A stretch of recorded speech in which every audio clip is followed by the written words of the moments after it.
اگر کسی انسان کی ویژولائزیشن ویک ہو تو پھر وہ کیا کرے گا؟ اس کو امپروو کرنے کی ٹیکنیکس. اچھا اس کی بھی ٹیکنیکس ہیں؟ ہاں جیسے لیمن ٹیکنیک ہم کرواتے ہیں کہ جی اس کو بٹھا دیا آنکھیں بند کر کے اور اس کو کہا کہ آپ ویژولائز کریں کہ ایک لیمن آپ ٹیسٹ کر رہے ہیں. اور لیمن تو کھٹا ہوتا ہے ظاہر ہے, تو اس کی ویژولائزیشن سب سے ایزیسٹ ہے کہ اس کی اوپر سے کلر کیسا ہے, یلو ہے کہ گرین ہے, بیج کتنے ہیں اس میں سے قطرے گر رہے ہیں, اس میں خوشبو آ رہی ہے, اس کا ٹیسٹ کیسا ہے. This is how the exercises they will take you through your path of visualization. 20 سے 25 دن میں یا 15 دن بعد آپ پرو ہونے کے نزدیک آ جاتے ہیں, بگنر لیول سے اوپر آ جاتے ہیں if you do the visualisation with the basic things in your life. جیسے واٹر میلن ہے, سلوا میں واٹر میلن ٹیکنیک کروائی جاتی ہے اور بہت سارے ویژولائزیشن پروگرامس ہیں وہاں پہ.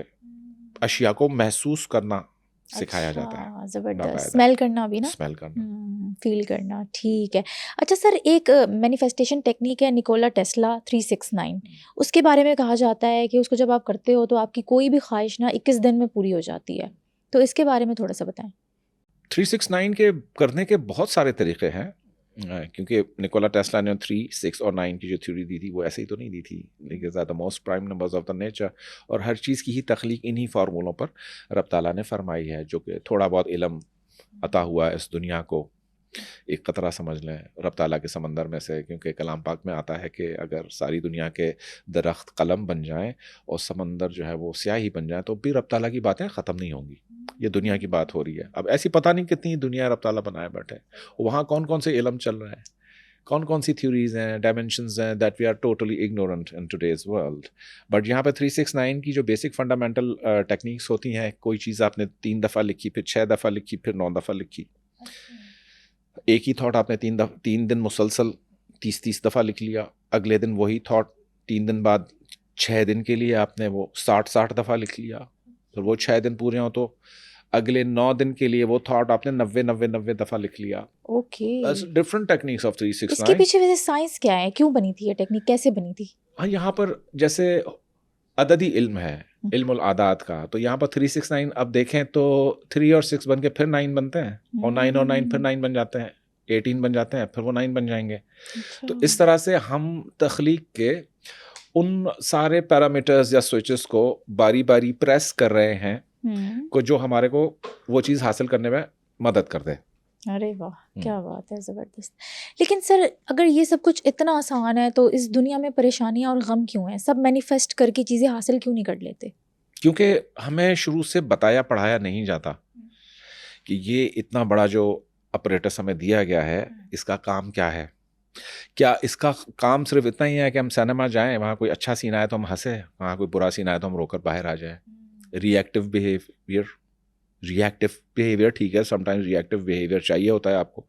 بچہ مستی کر رہا ہے, اس کو آپ بولتے ہو یا نہیں کرو, ڈانٹتے ہو, یہ ریئیکٹیو بیہیویئر ہو گیا نا آپ کا. تو یہاں پر سائیکولوجی, جو آپ کی اپنی سائیکولوجی ہے, یہ بہت بڑا رول پلے کرتی ہے. اور میں کہتا ہوں پاکستان میں جتنے سائیکالوجسٹ ہیں وہ ہمارا ایسٹ ہیں, ان کو سنا کریں, ان کی باتیں سنا کریں, کیونکہ وہ آپ کی نفسیات کو, جو ماہر نفسیات ہے, آپ سے زیادہ جان رہا ہوتا ہے. اسے کتابیں پڑھی ہوئی ہوتی ہیں, اس کو پتہ ہوتا ہے ڈپریشن کا کیا ریزن ہے, وہ ہمیشہ اس پوائنٹ پر پہنچے گا. تو ہم کہتے ہیں نہیں یار یہ تو پاگلوں کا ڈاکٹر ہے, ہم تو جائے نہیں اس کے پاس, سائیکاٹرسٹ کے پاس, سائیکالوجسٹ کے پاس.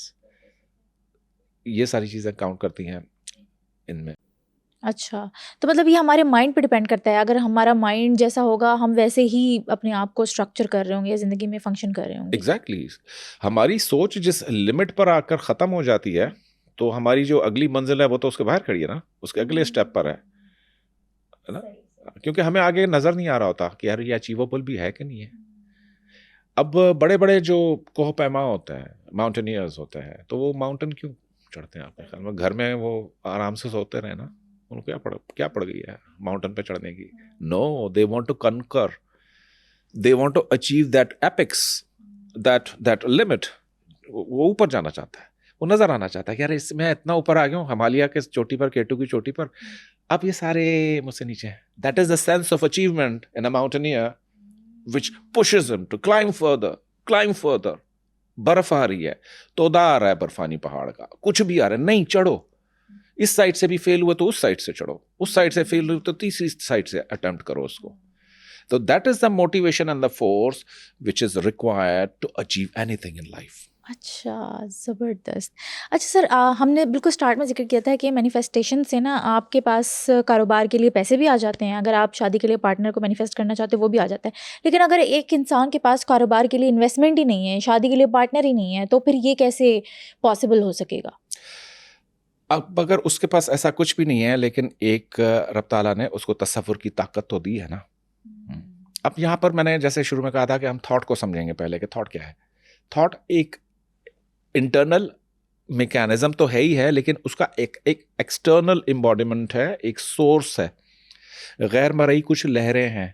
سم ٹائمز آپ نے دیکھا ہوگا نا کہ کچھ ایسی اشیاء یا لوگوں کا خیال آ جاتا ہے جن کا ہمارے پریزنٹ ریالٹی سے دور دور تک کنیکشن نہیں ہوتا, تو ان کا خیال کہاں سے آ رہا ہے؟ Who is pushing that thought inside your mind. Thought کا یہ ہے کہ ایک دفعہ وہ مائنڈ میں آ گیا, جگہ بنا لی, تو یہ اس تھاٹ کی پوری فیملی ہوتی ہے, اکیلا نہیں آتا. 12 اس کی سب کیٹیگریز ہوتی ہیں. ہاں, جیسے میں نام لوں فیصل مسجد اسلام آباد کا, وہ فیصل مسجد تو آ گئی میرے مائنڈ میں. اب یہ کس نے بنائی تھی, یہ کب بنی تھی, یہ کیوں بنی تھی, اس پہ کتنا خرچہ, یہ اس کی سب کیٹیگریز چلتے چلے جائیں گے. اس سب کیٹیگریز کو ایک تھاٹ کو پکڑ لیا, پھر اس کی اور سب کیٹیگریز, مطلب پوری فیملی ہے تھاٹس کی. رپلز کریٹ ہونا, جیسے تالاب میں آپ نے کنکر پھینکا تو گولائی میں وہ رپلز کریٹ ہونا شروع ہو گئی, ویوز کریٹ ہونا شروع ہو گئیں, وہ تالاب کے اینڈ تک گئیں, پھر واپس آئیں. رائٹ, کہیں نہ کہیں تو دیوار بھی ہے نا, تو وہاں سے واپس ٹکرا کر آ گئیں. تو ذہن کے خلیوں کا یہی معاملہ ہوتا ہے کہ ان کو ایک تحریک یا ایک الیکٹریکل فورس چاہیے ہوتی ہے ایکشن میں آنے کے لیے. Once they come in action, تو سم ٹائمس آپ کہتے ہو یار مجھے آپ اپنے آپ سے بچا لو, باقی میں نمٹ لوں گا. ایسے بھی لوگ ہوتے ہیں جو اپنے سیلف ڈسٹرکٹیو بیہیویئر پہ ہوتے ہیں. خودکشیاں کیوں کرتے ہیں لوگ بتائیں؟ خودکشی کا ریشو جو ہے وہ بڑھ کیوں رہا ہے؟ یو ایس اے میں اسٹیٹسٹکس اٹھا کے دیکھ لیجئے, جتنا بڑا ملک ہے اتنی زیادہ خودکشیاں وہاں پہ. ان کے تو آرمی والے بھی اپنے آپ کو ماری جا رہے ہیں, because there's something internal external happening which is breaking their thought pattern, اور ان کو اس چیز سے ہٹا گیا. اب شیطان تو ہے ہی اس طاق میں, ریگارڈلیس آف یہ ہندو ہے, مسلم ہے, عیسائی ہے, جو بھی وہ دیکھتا ہے کہ یہ رستے پر آنا چاہ رہا ہے تو اس کے رستے پر بیٹھ جاتا ہے کہ یہ بات تو کلام پاک سے ہے کہ میں ان کا رستہ روکوں گا, میں دائیں سے بھی آؤں گا, بائیں سے بھی آؤں گا, آگے سے بھی, پیچھے سے بھی. 4 ڈائریکشنز اس نے دی ہیں کلام پاک میں. رب تعالیٰ فرماتے ہیں کہ مکالمہ جو پورا ڈائلاگ ہوا ہے وہاں پہ شیطان کے ساتھ, تو اب 2 ڈائریکشنز تو یہ اس کا مقصد بھول گئی وہ, کہ ایک اوپر کی ڈائریکشن, ایک نیچے کی ڈائریکشن. یہاں سے اس کا مطلب نہیں آ سکتا. اب اوپر کی ڈائریکشن میں کیا, یو آر کنیکٹڈ تو کاسموس, آپ اپنے رب تعالیٰ سے کنیکٹ ہے. اوپر کی ڈائریکشن میں, نیچے کی ڈائریکشن میں آپ جو ہے وہ گراؤنڈ فورسز کے ساتھ کنیکٹڈ ہیں, کیونکہ اس گراؤنڈ میں ہی تو ایک دن جانا ہے ہم نے. لوگ کہتے ہیں دنیا کی پاپولیشن بڑھ رہی ہے, میں کہتا ہوں قبرستان کی پاپولیشن بڑھ رہی ہے. اچھا, بڑھتی جا رہی ہے. یہ ہماری سوچ کی وجہ سے. ہاں,